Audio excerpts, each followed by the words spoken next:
มังสำเนียงฮอร์อ้าวสวัสดีทุกคนครับกายเราต้องมานักเรียนเชียร์มังไงหอบแล้วนะงดต้อยกระดานเลยจ่ายเนี่ยไม่โคก็เลยชิว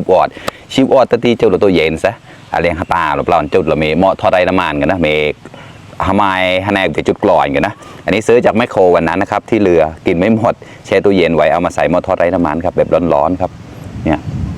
แซ่บๆด้วยกันนะครับ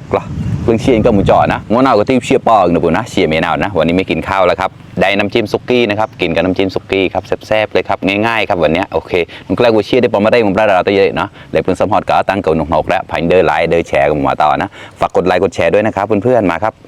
ลองเลยครับร้อนๆเลยครับมาชิ้นโตๆชิ้นใหญ่ๆแบบนี้เลยครับมาขำโตๆบอกโตๆเต้าแล้วละ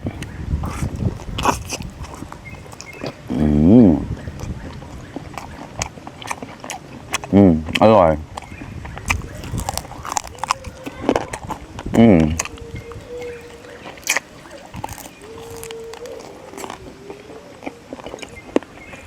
เอาแต่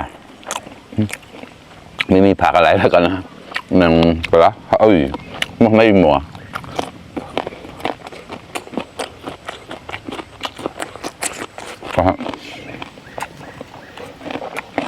ก็ตายอร่อยนะ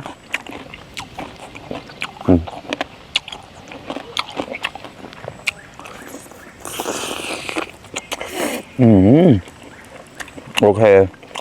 ข้อมากันแล้วก็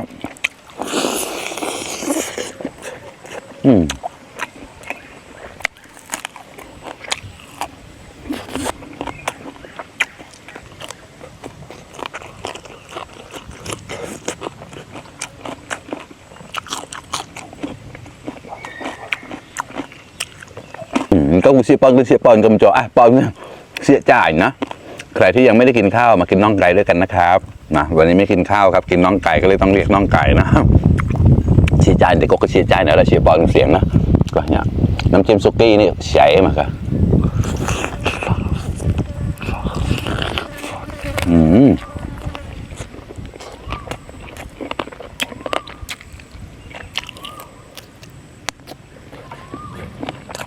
เดี๋ยวจะเปิดครับ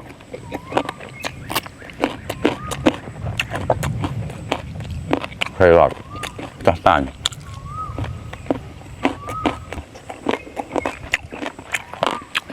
ใส่มะลายนะมันน่าปลาลูกเกลือแค่สังเกตนะเกลือเก็บตา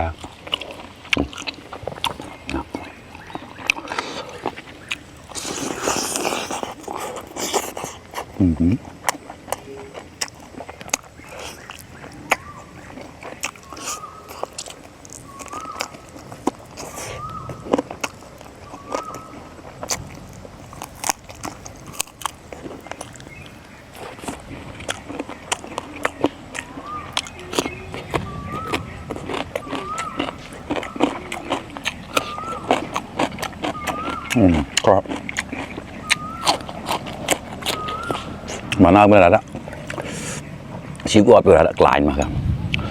หมกลำเป้าจ่อจืดก็มาหลายแบจัวหน่อยนะละ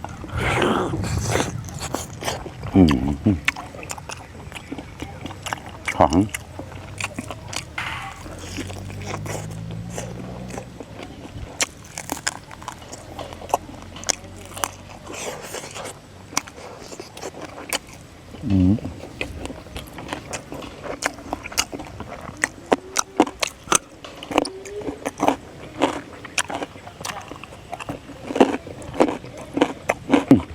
ไปหามันหลังเปล่าจนตาอ่ะเนี่ยอีกสักชิ้นหนึ่งครับเหลือเท่าไหร่เหลือตั้งเยอะ